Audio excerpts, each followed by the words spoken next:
LGBT+, or an ally like me, we are all committed to equality and acceptance for everyone, whoever you are and whomever you love. There are still those that will tell you that being LGBT+ and a Tory is somehow incompatible. Well, looking around the room tonight, we can see that is blatantly untrue. The idea that your sexual orientation or your gender identity should determine your politics is now as illogical as saying as your height or your hair colour should. Many of you here tonight have helped play a part in the journey our party has taken on gay rights. And we can now say with huge pride that it was a Conservative Prime Minister who delivered equal marriage in England and Wales. And I want you all to know that we now have a Prime Minister who is completely committed to protecting those gays and extending them further.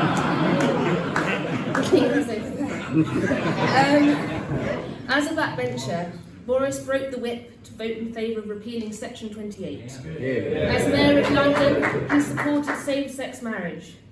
As Foreign Secretary, he lifted the ban on British embassies abroad flying the Pride flag. And as Prime Minister, he has appointed the great Nick Herbert as the UK's first special envoy on LGBT+ rights.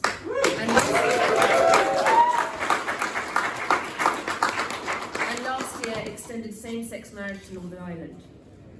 Boris also wanted me to remind you that as Mayor, he led the Pride Parade wearing a rather fetching pink Stetson, which I think we should encourage him to do again. But, more seriously, the government he leads is banning conversion therapy, rolling out PrEP on the NHS in England as part of its mission to eliminate HIV transmission, and restoring medals to veterans who had them stripped from them for being lesbian or gay.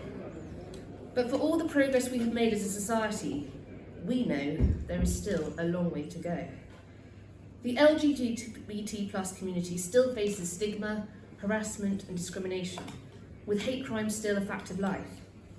I heard myself from the victim of such a crime at the Pride reception we held in Downing Street earlier this year, and I have to say I was moved to tears.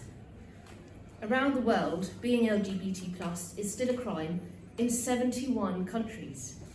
In 11 countries, it is punishable by death, just because of who you love. None of this is acceptable, obviously, and it is up to all of us to stand up and say so as loudly as we can. And that is why it is so important that the UK will be hosting its first ever global conference of LGBT+ rights next year. So whether it's about ending prejudice at home or abroad, LGBT+ conservatives champion all these issues. So please keep doing what you're doing. But also, please keep doing something else as well. Because groups like this don't just exist to campaign. They also provide a support network for their members. Every LGBT+ person must go on their own journey of self-acceptance, and that, I can imagine, is not always easy.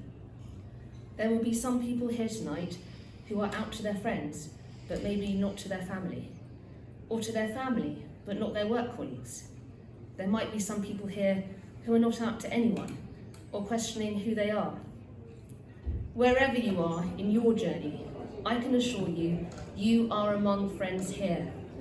So thank you, LBG Conservatives, for everything you do. I know how hard you and your team work, Eleanor, and I hope you all have a brilliant evening and a wonderful conference, and I hope to see some of you on the dance floor.